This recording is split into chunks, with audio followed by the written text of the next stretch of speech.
Yeah, 'cause All right, so now what we're going to do is we're going to be taking off the stock Corvette intake system. Basically that involves removing the wiring harness from the MAF, disconnecting the throttle body boot, and then popping off these rubber grommets here. We'll take this out, lay it aside, and the next thing we're going to do is actually place our rammer intake system on the car itself to get a proper alignment. All right, so next thing we're going to do now is we're actually going to place our rammer intake system on the Corvette. We'll do basically what we're doing right now is a mock-up. We're checking for alignment and fitment.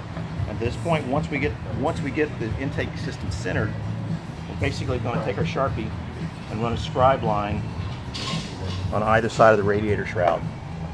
At that point, we're ready to now remove the radiator shroud and install the system. All right, now what we've already done is we've already removed the shroud from the car. We've then taken our flange that's provided in the kit, aligned up on the shroud where our existing marks were in the last segment. Then we take our Sharpie, we scribe the inside of the flange cutout, set the flange aside, then use a box knife or a Dremel tool to go through and cut out the shroud to fit.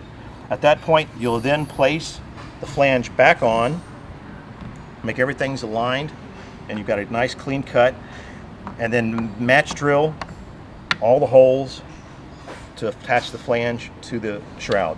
All the hardware is provided, the fender clips are provided, all stainless steel hardware is also provided. At that point, once the flange is installed, you're now ready to put the shroud back in the vehicle.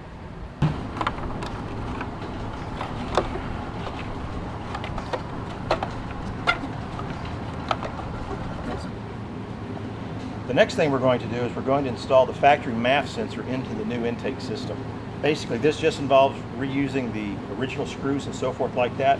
The MAF sensor, as you see, is keyed, fits right in, factory position, and now it's just a matter of just screwing it back on.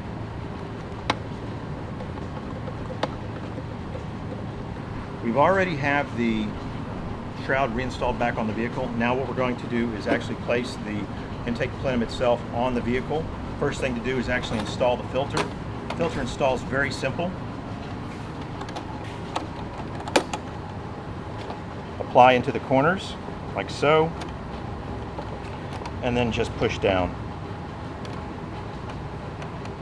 The filter will actually stay in the plenum, so serviceability is very, very easy.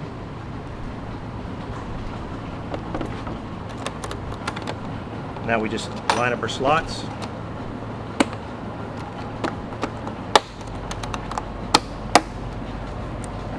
Attach our intake plenum here, our MAF, tighten this bolt, this screw up right here, and we're done. Now it's time to tune.